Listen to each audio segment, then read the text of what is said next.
you to join us on this Doors Open weekend. Although, of course, this year, as with so many things, we're doing it remotely and virtually. But it's great that we're able to share the hall and the collection with you today. Now, we're starting in the historic foyer, which is part of the original bit of St. Cecilia's Hall. And if you come here in the late 18th century to attend a concert, this is the space you would have come into off the street before going up to the concert hall. But before we go upstairs, I wanted to share with you some of the instruments that we have on display in our lower galleries. So first of all, if you'd like to join me over at this showcase here. So in this showcase, we've chosen instruments that were acquired for the university by the Reed Professor of Music, John Donaldson. He was one of the first Reed professors, and he was the one that really got music started here at the university. And I like his attitude because he was very broad in his musical education. He thought that a musician should be able to play an instrument, of course, but he also wanted them to learn about the history of music, to understand music theory, and also to have some idea of the acoustics of the instruments and the spaces in which they were being played. And you can really see that in the instruments and the other objects that are still in the collection here that he acquired in the middle of the 19th century. So as you can see from this showcase, there's quite a mixture of different things, from the Chinese lute to this wonderful type of trombone here with the dragon's head and a lovely hurdy-gurdy, a flute, 19th century flute. And the first instrument I want to talk about in a bit more detail is this fantastic English guitar. Now, the English guitar is a type of plucked stringed instrument that was very popular in England, as the name suggests, in the second half of the 18th century, particularly in around the 1760s, 1770s. It's a wire-strung instrument, so the strings are metal wires rather than being gut, which a lot of other stringed instruments had, which gives it a different tone quality.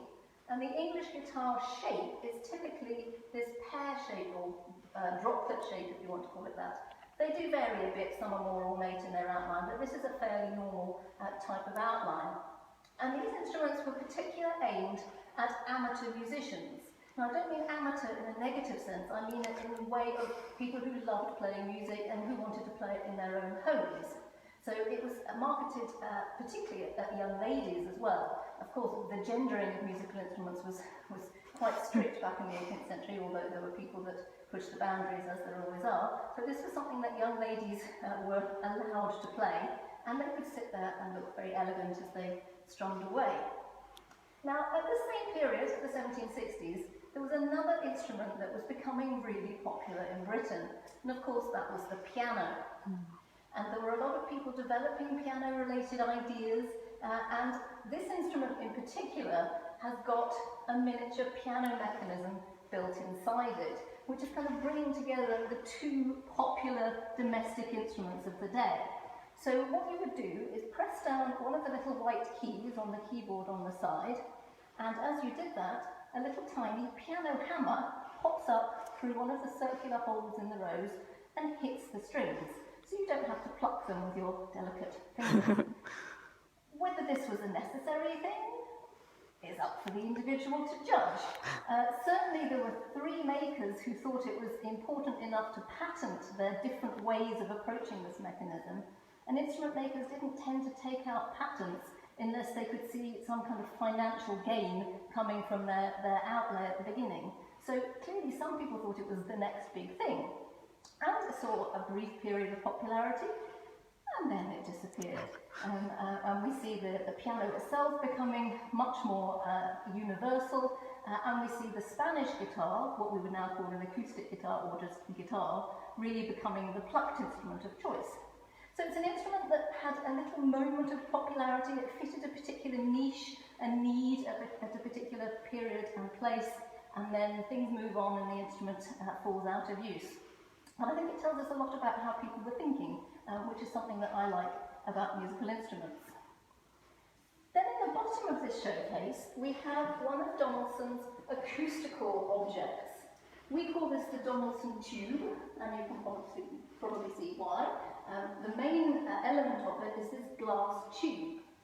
And this object is designed to enable you to show how sound travels through air, so it's illustrating sound waves.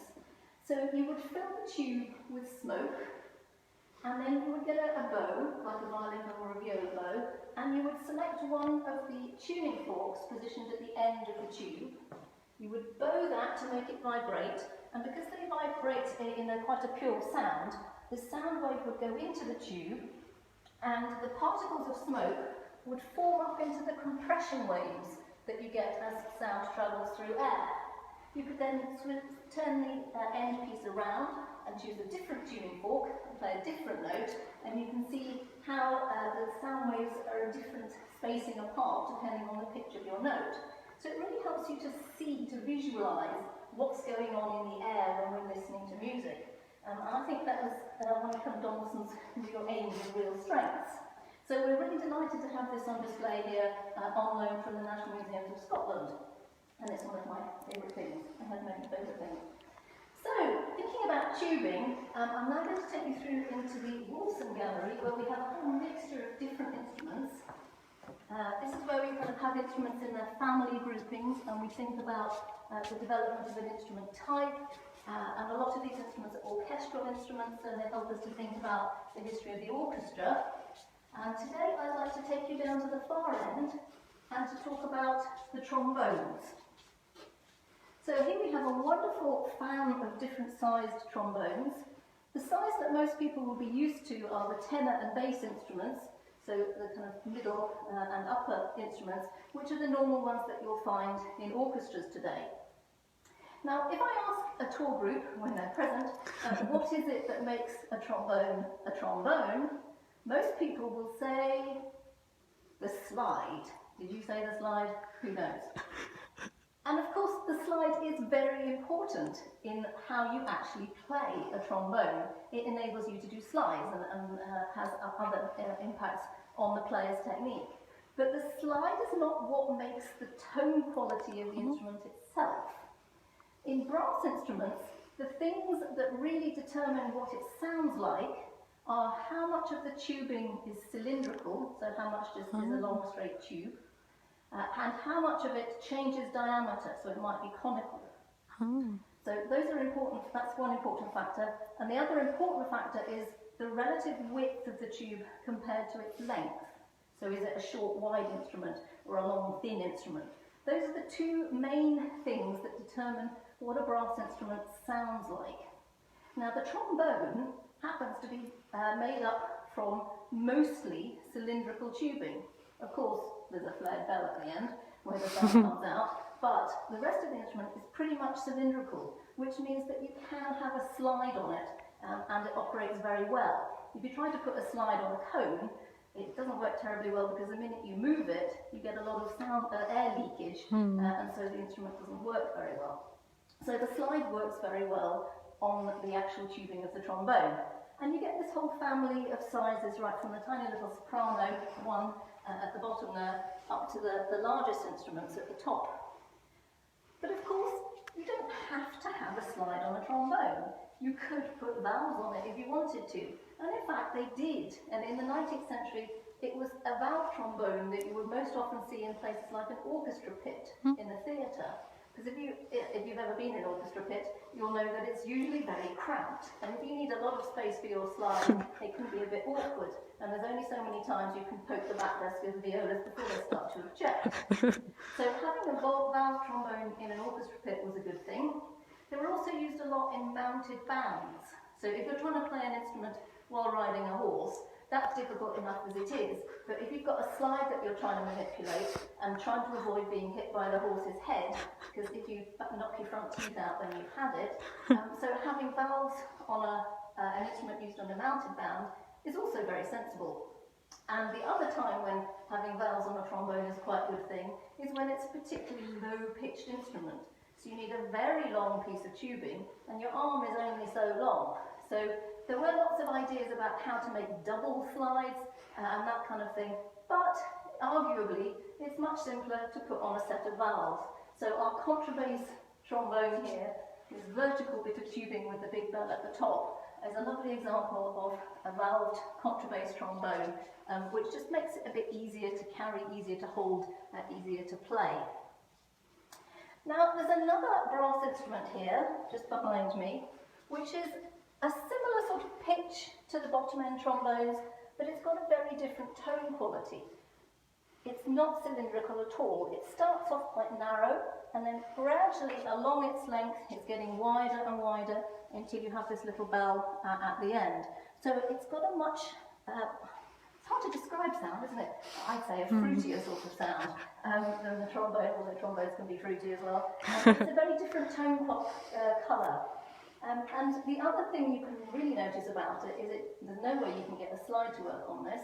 Even valves, it's tricky to fit valves on something of this shape, and when this was popular, valves were still a little on the new side, but keys work very well. So you can see there are keys that you press with your fingers, and then it opens these flaps that open the holes, and thereby shorten the length of the tubing that's being used, so enable you to play a higher note. So this instrument goes by the glorious name of the ophicleide, and this was the bass instrument used in orchestras, used in bands, between the serpent, which are the big black things behind, which were the previous low-end brass, but the ophicleide took over from that, and then it too was replaced in time by the valved bass-end brass, the tuba family, that kind of thing. But this is the sort of thing that composers like Berlioz would have known in his orchestra, and they have a lovely rich tone quality to them. Now, you may be looking at that and thinking, well, I've never seen an ophicleide before, but that does look a bit familiar in some ways. And you would be right to notice things like these big key flaps, because they do look very much like an instrument that a lot of people are more familiar with now. And we've got some in the showcase just along here. So there's a family of 4, ranging from the soprano down to the baritone, and I'm sure most of you will be saying, aha, that's the saxophone, and you would be right. So the saxophone was invented by a gentleman called Adolf Sax. He originally trained as a clarinet player, and he also learnt about instrument making. He did a lot of work on clarinets, particularly on the low-end clarinets, the bass clarinets, to make them easier to play, to try and make the tone quality more suitable for what the musicians were trying to achieve. And he was also fortunate in having his father, who was an instrument maker, who made ophicleides such as one similar to the one I've just shown you.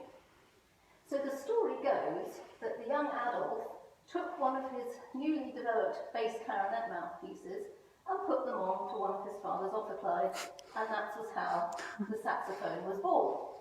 This is a very convincing argument, I think. It works. And if you look at the early patent that Sax took out, the ophicleide shape is still there in the early saxophones, particularly in the low-end ones, and this curved shape only became more universal at the kind of the next stage.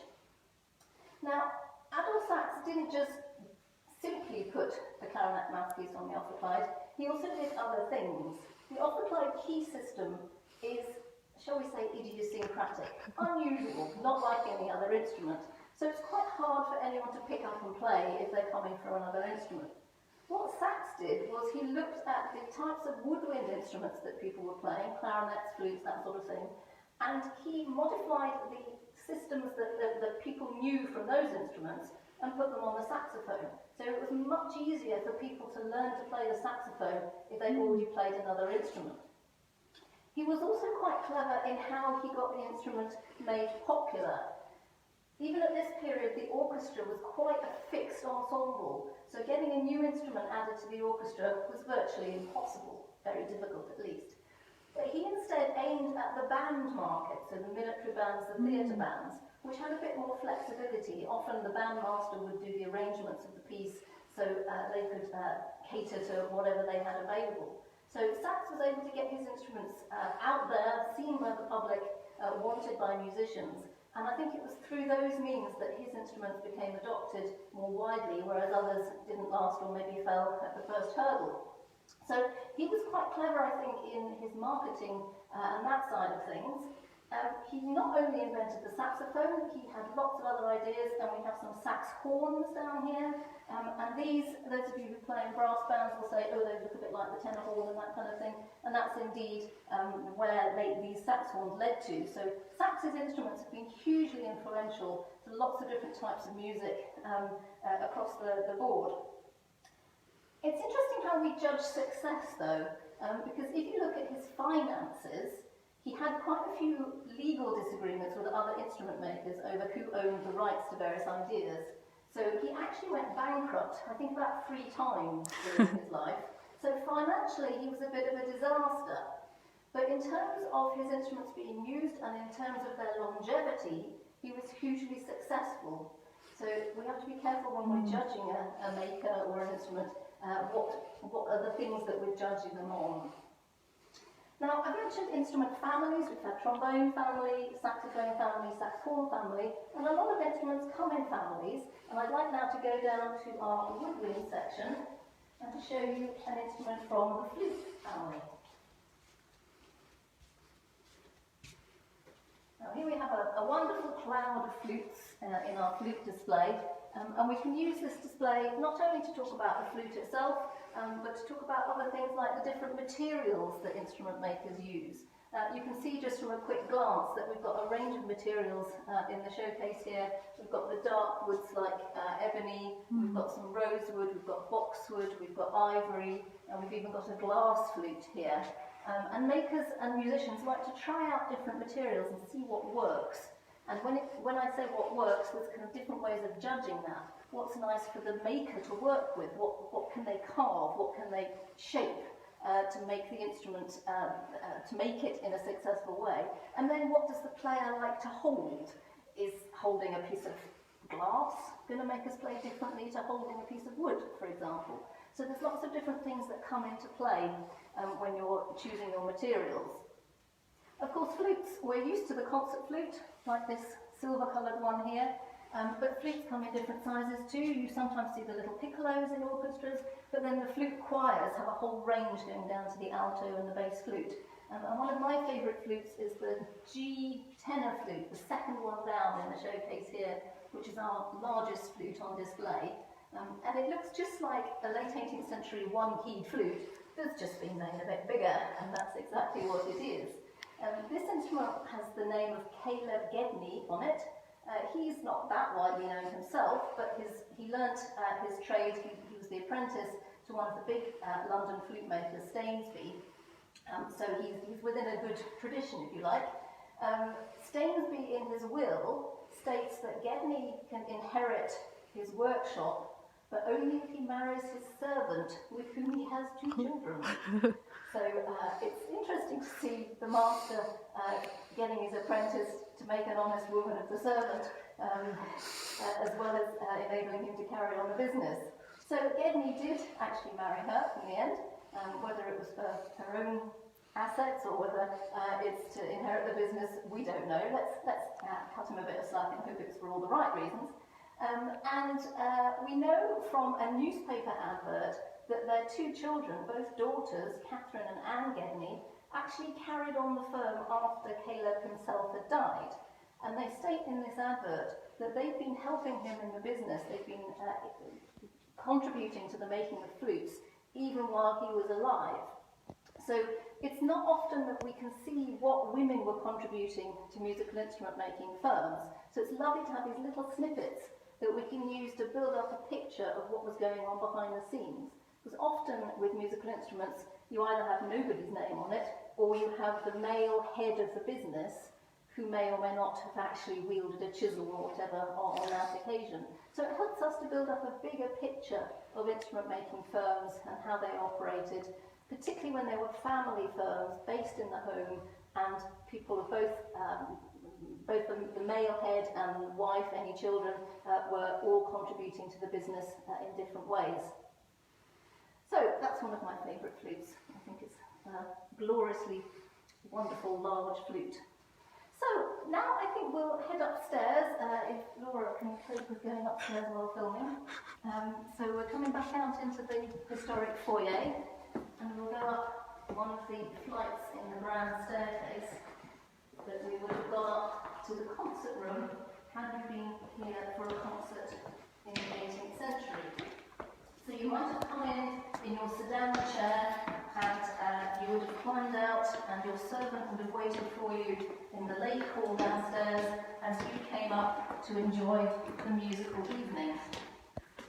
So here is the concert room itself. As you can see, I hope, it's a wonderful oval-shaped room and has a very unusual acoustic as a result. It's ideal to play early instruments that aren't as loud as some of the modern instruments, because the acoustic is nice and lively, but it doesn't sustain too long. So it's perfect for chamber music, for solo instruments, for relatively quiet instruments. In the normal run of things, we can seat 200 people in here. Sadly, we're not seating anybody at the moment, but we're looking forward to when we can get back to live performances. In the 18th century, they would squeeze 500 in here on occasion, so it must have been a bit unpleasant with that many people squashed in. So let's go through into one of our keyboard galleries.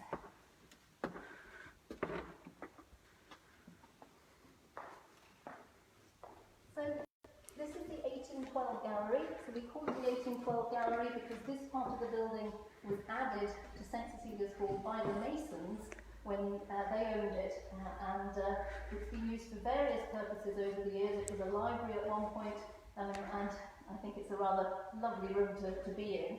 And we've got a whole range of keyboard instruments in here. Now, as we walk along, you can see that the keyboards themselves are made not always from the standard white and black materials that we used to on a modern piano. The little octastronic has wooden keys. This lovely harpsichord made in London in 1709 has got ebony naturals, and then the accidentals are this nice sandwich of ivory and ebony, which makes quite a nice effect. Down at the end here, we have an English virginal made in London in 1668 that has snake wood for the naturals, and then ivory for the accidentals, and the lovely embossed paper on the front there with gold leaf on it, so highly decorative. The main reason they would choose materials for the keyboard is just something that feels nice to the touch. It needs to be smooth, but not so slippy that your fingers will be falling off all the time. So they would use what's available. They would often choose materials depending on how much money the customer wanted to spend. So if you're using a material that's readily available, it's not going to cost so much as something that's been imported from abroad. The clavichord next door here is made from what at the time would have been relatively expensive materials. We have tortoise shell, mother of pearl and ivory on the front. So this instrument gives us an opportunity to think about the materials that we use again, but particularly with the idea of modern conservation in mind, because of course all these materials are now very much better left on the animal. And we wouldn't dream of using them today. And even some of the woods, this has kingwood inside, which is an endangered tree. So ethically sourcing materials for instrument making is as important as ethically sourcing materials for anything these days. This instrument was made in Hamburg in the 18th century, and Hamburg was a city, it was a port city, it was part of the Hanseatic League, so they had ships travelling from all over the world bringing in materials. So it was really a melting pot and a place where there were people with quite a lot of money, there were rich merchants. So the status symbols that they created included musical instruments such as this one. And the clavichord is a wonderful instrument for playing at home. It's relatively quiet.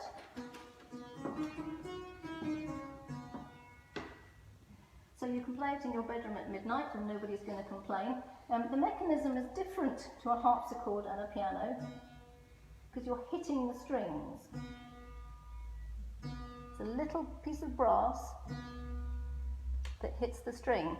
And because your little piece of brass keeps touching the string as long as you're playing it, if you vary the pressure, you can do a little vibrato effect, cool. Which means that everything you do with your finger, every little nuance of pressure,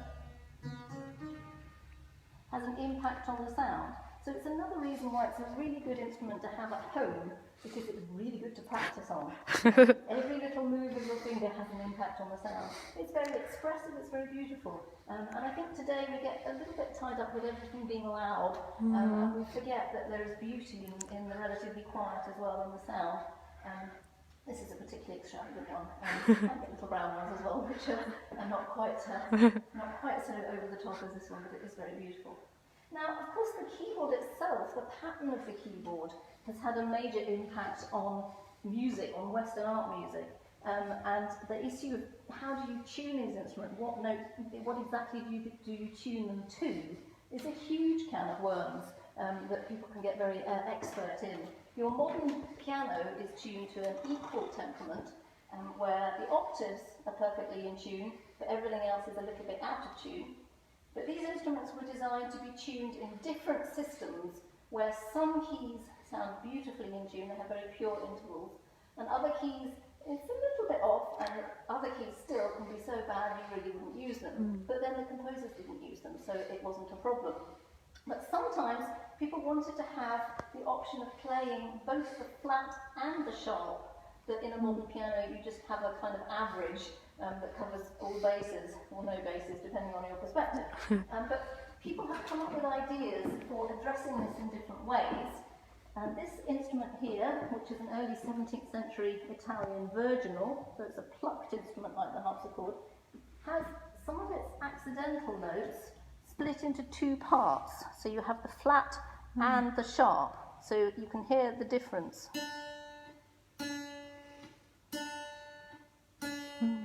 So going from a D to an E, oops, I'm going the wrong way. It's kind of microtonal music in the 17th century, if you like, but of course they wouldn't have used them in that way. But if I play a chord, you can really hear the difference. So I'm going to play a triad built on C, which would normally want an E flat, but that's with a D sharp. It doesn't sound very well in tune. If I play it with the E flat, it sounds much nicer, it resonates more.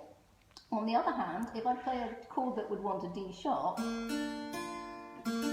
but I'm using the flat, that sounds a bit off. But with the correct tuned accidental, it sounds much more pleasing, much more resonant.